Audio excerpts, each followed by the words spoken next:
segunda edição do Prémio Fernando Tavra. Tem a palavra o arquiteto Luís Tavares Pereira. Muito boa noite. Em primeiro lugar, em nome da Secção Regional Norte da Ordem dos Arquitetos, gostaria de agradecer a vossa presença hoje aqui para assistir ao anúncio público do vencedor da segunda edição do Prémio Fernando Tavra. A primeira coisa que gostaria de fazer era agradecer, em primeiro lugar, aos nossos patrocinadores, o Barclays Bank e a Enor, o Barclays Bank apoiou já a primeira edição do prémio e a Enor associou-se nesta segunda edição, que são também quem torna possível financeiramente uma operação deste tipo. Queremos também agradecer o apoio da Câmara Municipal de Matosinhos, que se tem constituído como verdadeiro parceiro da Ordem dos Arquitetos da Secção Regional Norte nas iniciativas no âmbito da promoção cultural da arquitetura, aliás, em linha com a importância que a Câmara de Matosinhos concede à arquitetura contemporânea e que se traduz quer em encomenda pública, quer na intenção expressa de criar no seu território uma Casa da Arquitetura. Na Câmara de Matosinhos, queríamos em especial agradecer o apoio do Vereador da Cultura, Fernando Rocha, e da doutora Paula Isabel, do Centro de Documentação Alvarcisa. Queríamos agradecer, quero aproveitar também para agradecer à equipa da Ordem dos Arquitetos da Secção Regional Norte, que colaborou, enfim, deu apoio a toda a logística do prémio, nomeadamente a Ana Maio e a Carolina Medeiros e a Rita Vitorino na assessoria aos pelouros de concursos e da cultura, a Margarida Vagos Gomes no pelouro dos concursos e a Teresa Novaes e a Filipa Guerreiro, que comigo no pelouro da cultura não só criaram este prémio, como durante todo o ano trabalharam para lhe conferir a dignidade e prestígio que o arquiteto Fernando Tavra merece. Quero também agradecer à arquiteta Susana Machado, que relatou a reunião do júri do prémio. Quero ainda agradecer aos arquitetos que concorreram ao prémio e ao esforço que colocaram nas propostas a concurso, pela sua elevada qualidade e interesse, tornaram a tarefa do júri mais difícil, mas também mais estimulante. Quero, por fim, agradecer aos membros do júri que comigo participaram na tarefa de esmiuçar estas propostas e da difícil tarefa realmente de selecionar um único vencedor do prémio. Antes de passar a palavra, aliás, peço desculpa porque sou eu o encarregado de anunciar o vencedor do prémio, só para ter um bocado de ideia do que se vai passar aqui assim hoje. Portanto, em seguida à apresentação do anúncio do vencedor do prémio, o arquiteto Alexandre Alves Costa vai-nos fazer uma apresentação dedicada ao tema da viagem e do papel da viagem na formação do arquiteto. As propostas que tivemos que avaliar eram, na maior parte, oriundas ou provindas de jovens arquitetos, em grande parte no contexto de provas académicas de pós-graduação, sejam elas mestrados ou doutoramentos, algumas num trabalho prospectivo de definição de um âmbito de tese, outras já na elaboração e desenvolvimento dessas mesmas teses, outras, inclusivamente, num processo de transposição desse esforço para a prática ou para desenvolvimentos sucessivos. Houve, da parte dos concorrentes, duas aproximações estratégicas, digamos assim, fundamentais. Umas que procuravam, no passado e no estudo de situações, de tentar perspectivar o presente através de uma investigação sobre o passado. outras que, de uma forma eventualmente mais arriscada, se debruçavam sobre situações contemporâneas do presente. E entre estas duas acabaram por estar presentes as propostas selecionadas para uma fase final. Devo dizer que o júri desta edição optou por referenciar 5 propostas que mereceram um destaque relativamente às demais e que, por essa razão, passaram a figurar na ata do júri, e que eu começaria por anunciar antes do anúncio do vencedor, que foram as propostas do arquiteto Rodrigo Cardoso, com o tema O Aeroporto como Fenómeno Contemporâneo, da arquiteta Susana Rodrigues, a proposta Diário, Paris, Zurique, Londres, Nova Iorque, a proposta do arquiteto Rui Seco da Costa, de Viagem pela Revisão Crítica do Urbanismo Modernista, a proposta do arquiteto Miguel Gomes da Costa, Pearl River Delta, Palimpsesto Urbano. Os membros do júri para a...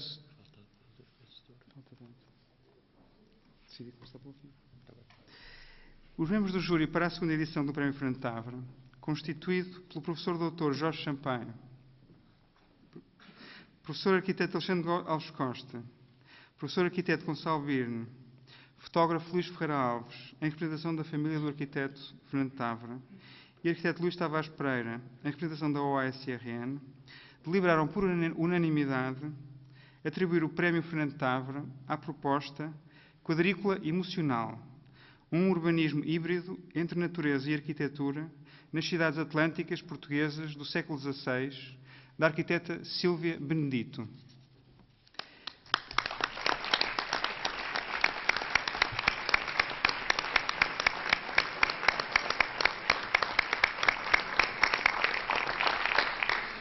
A arquiteta Sílvia Benedito reside atualmente e trabalha atualmente em Nova Iorque. Em sua representação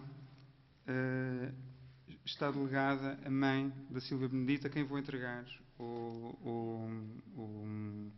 o prémio.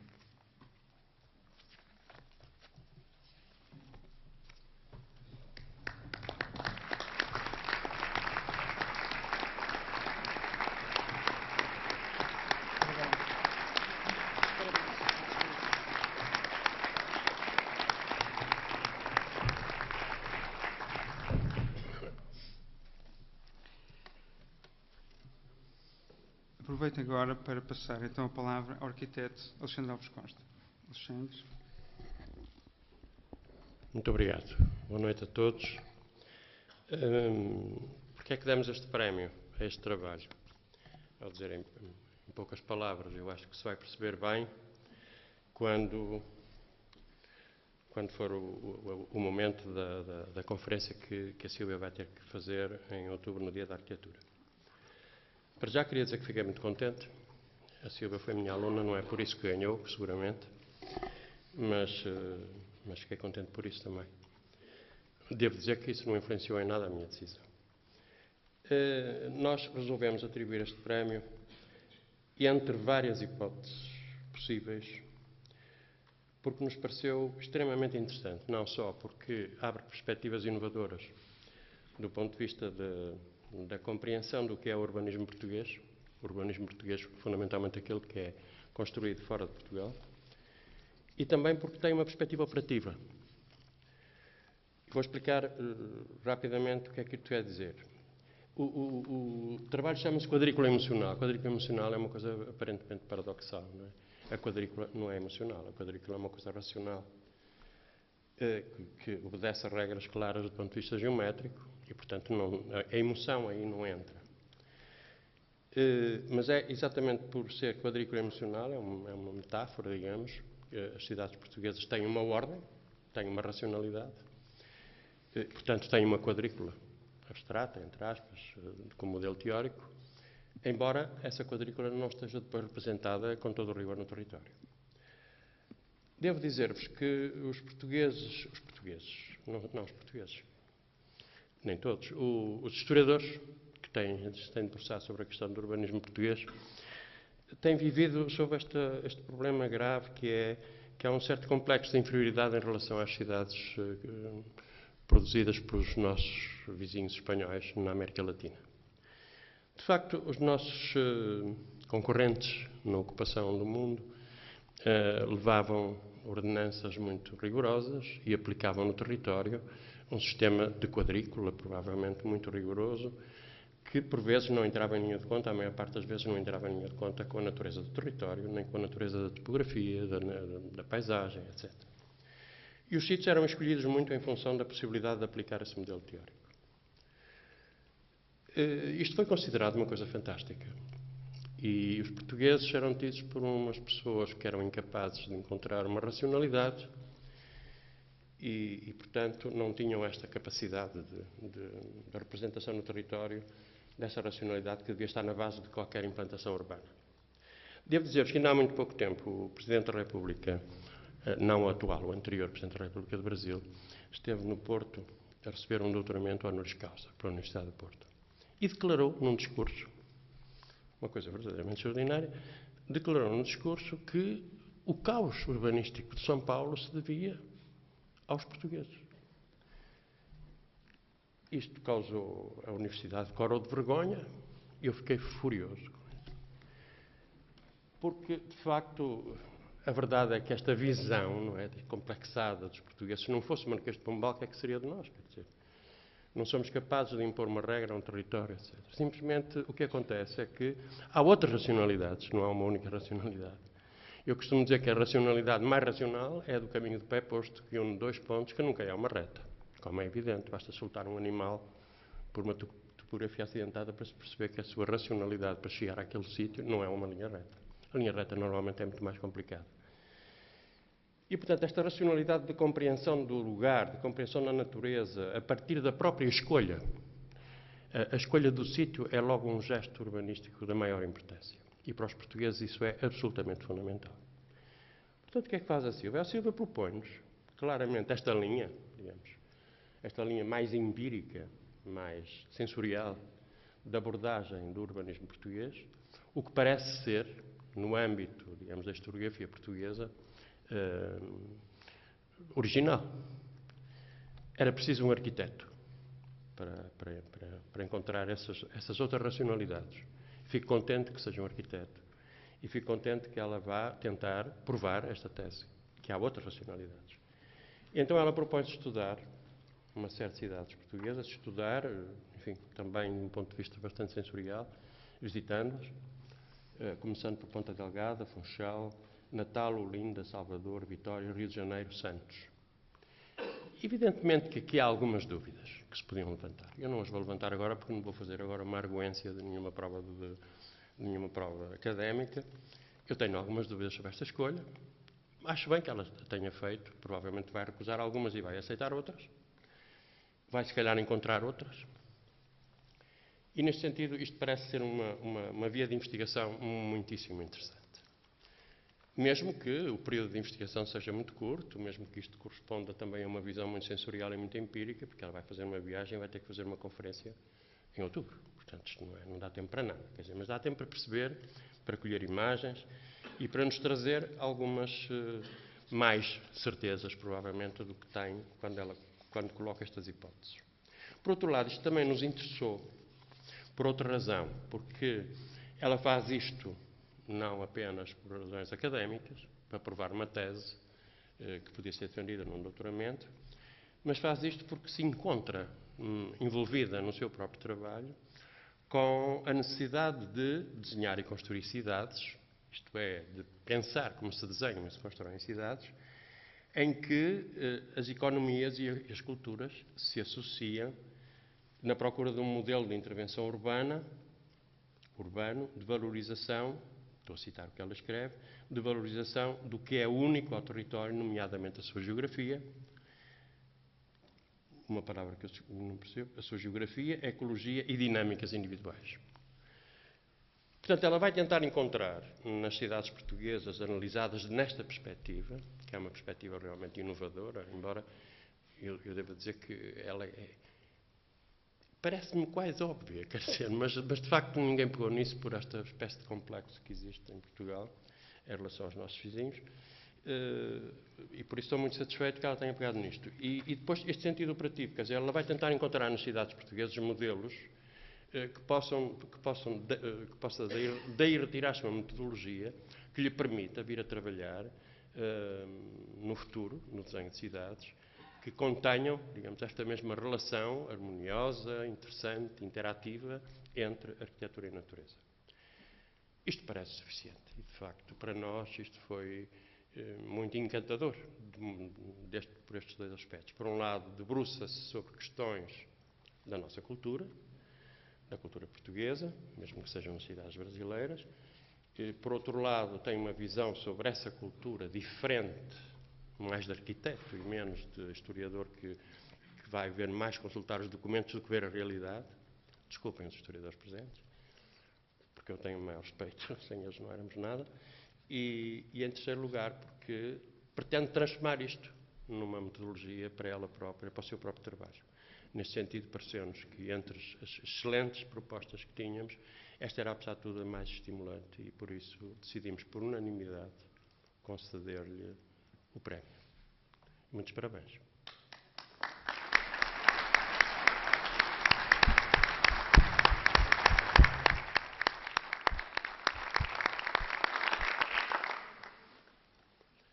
Eu não sei se devo continuar ou não. Queria, antes de mais nada, em nome do Dr. Jorge Sampaio, pedir desculpa por não ter podido estar presente, uma vez que esteve presente desde as 9 da manhã, trabalhou connosco até agora, acabou de receber um diploma de sócio honorário da Ordem dos Arquitetos, que muito merece, e queria também cumprimentar a Ordem por esse ato, por esse gesto, e pediu-me para vos pedir desculpa por não poder estar aqui presente, uma vez que tinha que ir amanhã de madrugada para Bruxelas e era uma violência ter que ir para Lisboa e, portanto, nós desculpámo-lo, embora sintamos a sua ausência. Era suposto que a Ordem nunca está satisfeita quer sempre mais e mais. E era suposto nós fazermos aqui uma conversa sobre a questão da viagem, a importância da viagem na formação dos arquitetos, um pouco a base que fundamenta a existência deste prémio. E o júri ficou um bocado atrapalhado com isto. O Dr. Jorge Sampaio ia-se embora. O Luís Ferreira Alves estava um bocado, não sei se ia fazer um livro, não sei o quê. O Gonçalo Birna achou que talvez fosse capaz de improvisar aqui alguma coisa, porque nós não tivemos tempo, de facto, de preparar uma intervenção minimamente organizada. E depois houve uma pessoa da Ordem, que é a Filipa, que está ali presente, que assistiu uma vez a uma sessão que eu fiz na Faculdade de Ciências de homenagem ao arquiteto Távora, com o tema da viagem. E a Filipa disse, mas então porquê é que não faz isso? Então, eu disse, bem, eu não me importo realmente, mas as pessoas já viram, não é? Portanto, isto é uma espécie de copy-paste, não é? E é isso que eu vou fazer. Vou reduzir, para não os aborrecer muito, vou reduzir o texto e não reduzir as imagens. Por outro lado, também me parece que, uma vez que isto fala também do mundo português, entre aspas, também me parece que pode servir como mais uma fundamentação para a nossa decisão de dar o prémio à Sílvia. Portanto, peço-vos desculpa, particularmente à família do arquiteto Távora, que, coitados, me tem acompanhado nestes dramas permanentemente, que eu agradeço imenso, mas vão ouvir talvez para a terceira vez, talvez para a segunda, esta intervenção. Eu queria-vos prevenir do seguinte. Isto é uma intervenção que eu fiz especificamente para uma sessão que se chamava A Viagem e o Desenho. Eu preparei isto numa altura muito... Ainda hoje é, mas na altura era de muita emoção. O arquiteto Távora tinha falecido há pouco tempo. E há uma primeira parte desta intervenção que é um pouco... talvez não muito rigorosa, talvez tenha outras racionalidades, e prende-se muito com conversas com o próprio arquiteto Távora. Algumas das imagens que eu passo são imagens de que ele gostava muito. Algumas das coisas que se dizem aqui, que podem parecer um pouco herméticas, eu não me importo, porque acho que faz parte do nosso entendimento particular. Desculpem esta confissão um pouco autobiográfica e impúdica, mas de facto é a ele que eu queria dedicar isto. Portanto, há uma primeira parte que é um pouco poética, digamos, enfim, desculpem o excesso, e depois uma outra parte que é mais rigorosa, onde se mostram, entre outras coisas, desenhos de viagem, que me parece ser, desse ponto de vista, bastante interessante em relação ao que estamos aqui a fazer. Portanto, eu agradeço que os membros da mesa se desloquem para a Assembleia. O Sr. Presidente é que manda, eu não estou a mandar nada. Então estou só a pedir.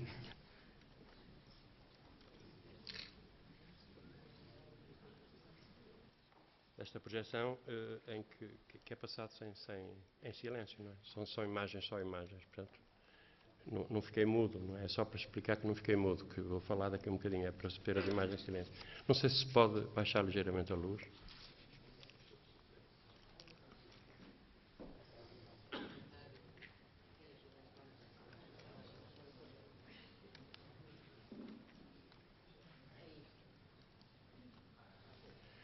Isto chama-se a viagem em Portugal, em primeiro lugar. Portugal é a tal parte que é talvez entre mim e o arquiteto Abra. A outra é Fernando Tabra, mesmo sobre Fernando Tabra. Outra é a nossa escola. A nossa escola, desculpem os que não são do Porto, é a Escola do Porto. Aparecem alguns personagens aqui presentes, mais novos, claro, o arquiteto Soutinho, por exemplo. E depois uma parte final que é sobre o desenho, onde aparece, digamos, a importância do desenho na formação dos arquitetos e onde eu tento passar alguns exemplos de desenhos do arquiteto Tabra e também dos meus alunos.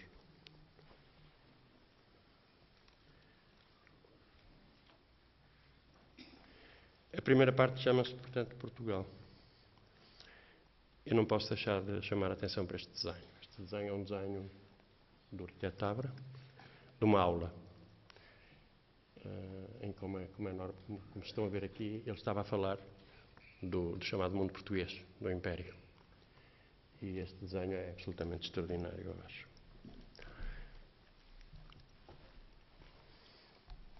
Portugal. Não sei se estão a ouvir bem. Primeiro, quero lembrar-vos os viajantes portugueses que construíram cidades pelo mundo e um poeta português desaparecido, de que vos deixo algumas palavras, que tendo afirmado viajar cura a melancolia, o vai negando ao longo de toda a sua obra. O mar foi elemento a transpor nesta aventura para a descoberta do desconhecido. A viagem ou o tempo da sua duração sempre sentido como tempo de ausência. Porque este mar não é um mar como os outros. É um destino que se fecha sobre si próprio. Chegamos sempre aos lugares de partida, ou pelo menos assim acreditamos. No início da viagem achamos que tudo largaremos para trás. Tentamos esquecer em vão. Transportamos na bagagem aquilo que julgamos abandonar. Começamos então a regressar. O corpo desejoso de reencontros, mas os lugares de onde partimos desapareceram. Ou estão definitivamente desabitados. Continuam a existir apenas no mal desenhado mapa da memória. Talvez com ignorância e esperança pensamos que o canto se encontrava na contínua viagem, na travessia incessante das paisagens, das cidades e das falas dos povos. Não sabíamos que, levando uma vida errante, sem remorsos nem arrependimento, podíamos morrer a qualquer momento, sem que ninguém desse por isso. De facto, viajamos porque é necessário enfrentarmos o desamparo dos dias, ao mesmo tempo que procuramos um lugar para descansar e nele ansiarmos por um regresso.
Diferente era a nossa realidade, descoberta com trabalhos, dor e saudades da terra, que se deseja imutável, porto seguro do regresso, eternamente igual a si própria. Por isso a viagem não trouxe inovação, trouxe desejo de paragem, reacendeu memórias de confortos caseiros, dos cheiros do fumeiro, dos gostos familiares com mulheres dóceis, fiando enquanto apacentam ovelhas, na bucólica reinventada paisagem da infância. Ainda hoje, dentro do Mercedes, os olhos se lhe umedecem face ao campanário da igreja. E foi a certeza da sua existência que o fez sentir tão bem como cidadão dos shoppings de todo o mundo. A viagem sangrou a nação para a construir fora, através dos sinais que os arquitetos inventaram para a identificar. Há quanto tempo viajamos? Para quê? Mas afinal viajar cura ou não a melancolia? Sim, mas tu não foste o viajante ideal. Aquele que no decorrer da vida se despoja das coisas materiais e das tarefas cotidianas. Aquele que aprende a viver sem possuir nada, sem um modo de vida. As tuas razões foram opostas. Aqui não possuías nada, nem tinhas modo de vida. Foste nómada em busca de sedentarização. Viajaste, mas não aprendeste a nomear o mundo. E passou bastante tempo antes que o homem voltasse ao seu país. Quando o fez foi ao encontro do mar. Largou o trabalho e tudo mais. Viajou em direção ao sul, com a certeza de que jamais encontraria o mar perdido em lugar incerto, a meio da sua vida. Chegámos hoje. Nem mar, nem aldeia, nem cidade. Até que um dia nos perdemos. Ali mesmo construímos uma casa. Liguei o computador e viajei pelas novas autoestradas. Queria respirar online. Não queria ver a paisagem desconhecida e sem referências do subúrbio, sem dunas, que tinha confundido com o mar. Tencionava não sair mais daquele lugar onde me perdera, imobilizar-me, viver e envelhecer dentro de 4 paredes erguidas pelas minhas mãos. Aqui, pelo menos, respiro ar-condicionado e um foco de luz simula a eternidade dos dias. Algum tempo depois, a casa transformou-se subitamente em prisão. Custava-me a crer que aquilo que eu próprio construíra acabasse por me atraiçoar. Não há emoções, nem palavras ditas em voz alta. Não acontece nada, nem se ouve respiração alguma. Assustei-me e fugi nessa mesma noite. Ignoro o que se passou com a casa, não sei se ainda existe. O que sei é que agora mesmo, no meio desta fuga desesperada, desato a escrever nas paredes da cidade. Nunca confirmo nem desminto. Limito-me a ouvir e calo-me. É claro que há coisas gravadas na minha memória, mas agora já não tenho a certeza de que alguém as tenha dito ou eu as tenha de facto ouvido. Por vezes, ponho-me a sorrir, esperando que o mar guardado no fundo de mim transborde e vá ao encontro do que perdera e se espraia à minha frente. Vivo agora, só agora, o lado nómada que todos possuímos. É verdade que o homem vive agora ali e canta, sabendo que a vida não terá sido um abismo se conseguir que o seu canto ou os telhaços dele o una de novo ao universo. Talvez, para se divertir, construa de novo a cidade, com os outros homens que vai encontrando nas paisagens brumosas. Fernando Távora. Muitas vezes questionado por questões construtivas ou formais, Távora dizia-lhes que fossem à janela, porque aí na cidade encontrariam pela positiva ou pela negativa a resposta adequada. Mas não fosse ele a apontar o lugar da solução, ninguém o descortinava. Eu pensei, de facto, para ver o mundo da nossa janela é indispensável ter visto o mundo. Para ver mais do que olhar, usamos o desenho. Por isso viajamos, olhamos, desenhamos, vemos. Os desenhos não substituem o real, mas explicam-no melhor do que a nossa preguiçosa experiência direta, porque entre ela e a sua representação existe um olhar que decifra todos os seus enigmas. E registamos, mais do que no papel, na nossa memória, assim transformados em matéria disponível para ser usada num complexo processo da criação.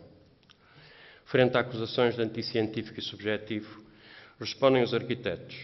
Fundamentar na subjetividade da proposta é acreditar na capacidade de acumulação, tratamento, associação e seleção do cérebro humano. Tinha livros e livros, poucos deles lidos para descobrir, mas para confirmar e arquivar coisas vistas, sabidas, desenhadas por ele, incansável viajante. Os seus desenhos de viagem, extraordinário exemplo da sua inteligência e do seu talento, Construído, dizia ele, de experiência acumulada da vida, os seus desenhos vão do registro mais ou menos impressionista ao rigor da representação mensurada, da cidade ao mais ínfimo pormenor, e é muito interessante percebermos como são simultaneamente aquisição de conhecimento e demonstração dele.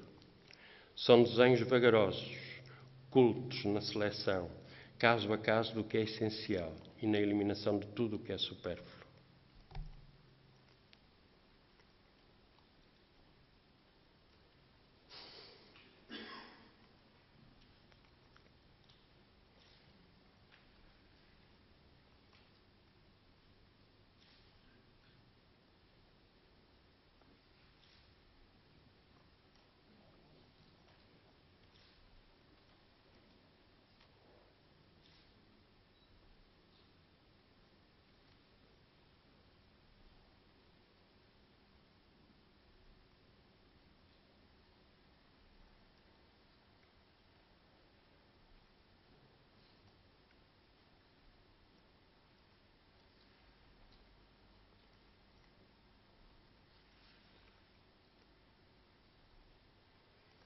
Tavra foi um observador atento, oposto ao turista que tira fotografias apressadamente e depois vê em casa o que não teve tempo para viver. Felizmente, fiz com ele muitas viagens, de que lembro hoje os milhares de quilómetros que percorremos entre Porto e Coimbra.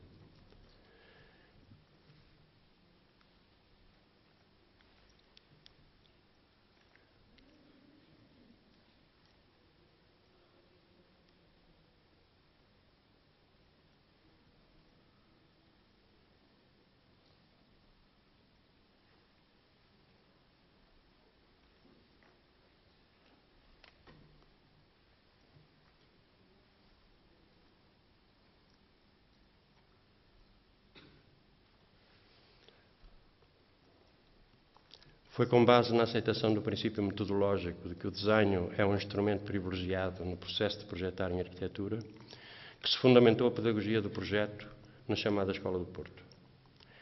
E foi isso que lhe conferiu a sua especificidade mais vincada. Em primeiro lugar, lutamos, com apoio na enorme convicção do arquiteto Tavra, contra o preconceito muito comum que difunde a noção que desenhar é um talento com o qual alguns nascem e que vêm ou não a desenvolver mais tarde. Defendemos que o desenho se pode aprender antes mesmo de ser uma expressão artística acessível a qualquer pessoa que esteja disposta a utilizá-la. Não há pessoas incapazes de aprender a desenhar, da mesma maneira que não há pessoas incapazes de aprender a escrever. A aprendizagem do desenho foi central na didática que reinventamos na nossa escola. E o professor de desenho transformou-se num tirano. Estou aqui a mostrar dois. Espécie de sargento e instrutor na recruta. Imagino que assim serão os professores de música ou os instrutores dos atletas.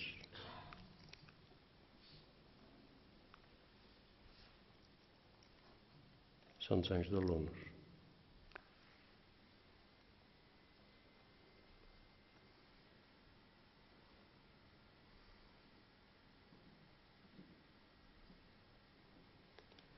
Depois de aprendido, o desenho produzido nas várias circunstâncias em que é solicitado aos alunos pode ser bonito ou feio, nunca interessando a sua artisticidade, mas sim a sua utilidade. E é por aí que ele é exclusivamente avaliado. O desenho. Este desenho é do arquiteto Tavra, tempo de estudante. Desenhar é, de facto, olhar com os seus olhos, observar, descobrir. Desenhar é aprender a ver nascer, crescer, desenvolver, morrer, as coisas e agentes.